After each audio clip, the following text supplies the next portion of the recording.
On découvre maintenant le Pays Basque avec ce festival Fenêtre ouverte sur le Pays Basque. On en parle avec mon prochain invité, juste après avoir vu cet extrait.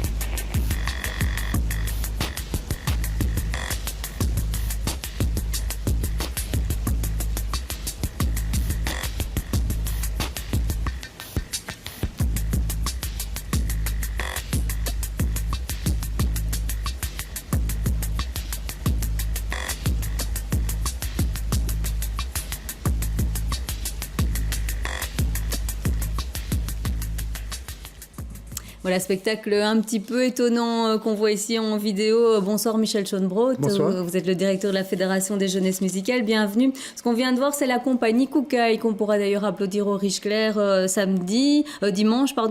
C'est quoi? C'est un projet de danse contemporaine, normalement en extérieur?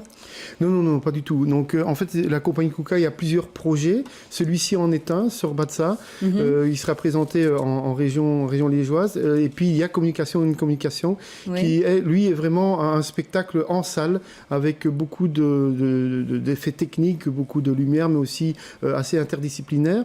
Et qui est en fait un mélange entre la danse traditionnelle basque et comment elle a évolué vers la danse contemporaine. C'est vraiment une fusion qui permet de repartir à la fois des racines jusqu'à maintenant sur le thème justement de la communication et de la communication. Voilà, parce que ce festival, en fait, c'est entre tradition et modernité. Absolument, donc on ne visait pas à porter un regard nostalgique sur le passé de la culture basque, mais la culture basque a des racines importantes à travers notamment la langue, et ces racines-là, en fait, restent, je veux dire, fondamentales dans l'identité de la région et dans l'identité des gens qui la composent. Et donc, on voit que ça se traduit à travers tous les projets, même en rock, on aura un DJ qui va aussi aborder la manière de travailler DJ en électro-folk. Donc, il y a vraiment une démarche qui part des racines et qui arrive à aujourd'hui, maintenant. Oui, donc pour une culture qui est, on peut dire entre guillemets, une culture qui est plus en danger, j'ai envie de dire, pour cette langue basque et cette culture basque, il y a toujours ce besoin quand même de revenir aux racines pour après s'en éloigner, mais on part toujours de là. Oui, absolument, mais disons, ce qui m'a frappé en allant là-bas, en découvrant les artistes, c'est aussi découvrir le fait que l'art, il est dans la rue, il est au quotidien, chez tous les gens, chez les citoyens, et on danse, on chante et on joue de la musique, mais depuis le plus jeune âge, partout, dans toutes les familles. Le dimanche, les citoyens se rassemblent en ville, ils prennent l'apéro et il y en a un qui commence à chanter et puis finalement les gens s'arrêtent dans la rue et ça constitue des chorales entières de manière tout à fait spontanée comme ça, parce que cette culture musicale, elle est une manière de dire j'existe, je suis moi et je fais partie d'un collectif, d'un groupe.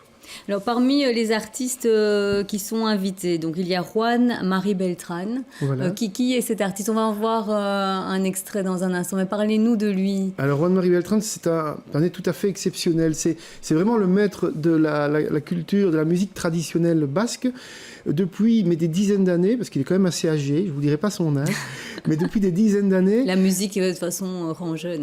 Oui, Elle tout conserve. à fait, ça conserve. Mais depuis des dizaines d'années, il fait du collectage, c'est-à-dire qu'il va dans les petits villages, il va dans les fermes, il va rencontrer les anciens, et il enregistre les chansons, il enregistre la musique, il enregistre les instruments, qui est une musique finalement qui n'est pas écrite, et donc qui disparaît avec évidemment ses interprètes. Et lui, il maintient ses racines, il maintient cette histoire, et il la transmet. Il a ouvert des écoles à la fois d'instruments, à la fois de danse, à la fois de musique ou de chant, et il transmet toutes ces racines-là à la nouvelle génération qui se les approprie et qui les réinterprète à sa façon. On va voir un extrait si vous voulez bien, je vous interromps, et puis on continue à en parler, de Juan Marie Beltrán.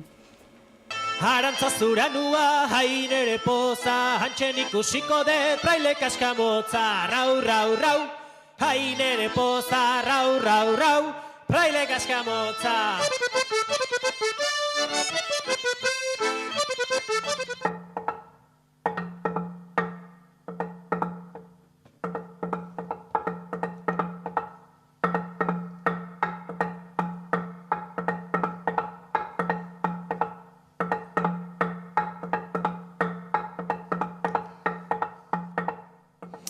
Juan-Marie Beltrán, c'est celui qui est en rouge avec une barbe que Voilà, l'on ben oui. voit sur les images.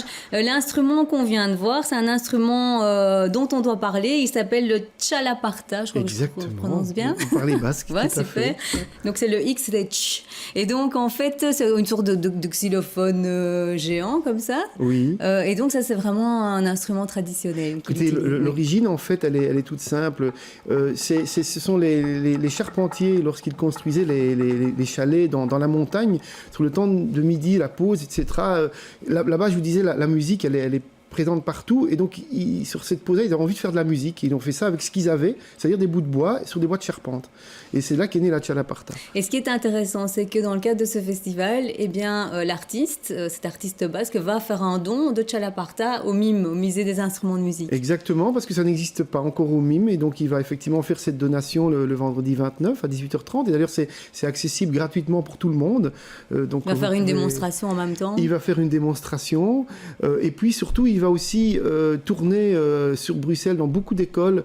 Et il va aussi organiser des workshops. Un à Point Culture et un au MIM, où il va permettre aussi au public de venir découvrir l'instrument en le pratiquant. Donc évidemment que le jeune public est associé puisque c'est organisé par la Fédération des jeunesses musicales, donc toutes les écoles auront l'occasion de découvrir un petit peu cette culture basque, donc on l'a dit, entre tradition et modernité. Merci Michel Schoenbrod d'avoir été notre invité ce soir pour en savoir un petit peu plus sur le programme de ce festival. Il suffit de visiter le site internet des jeunesses musicales. On poursuit.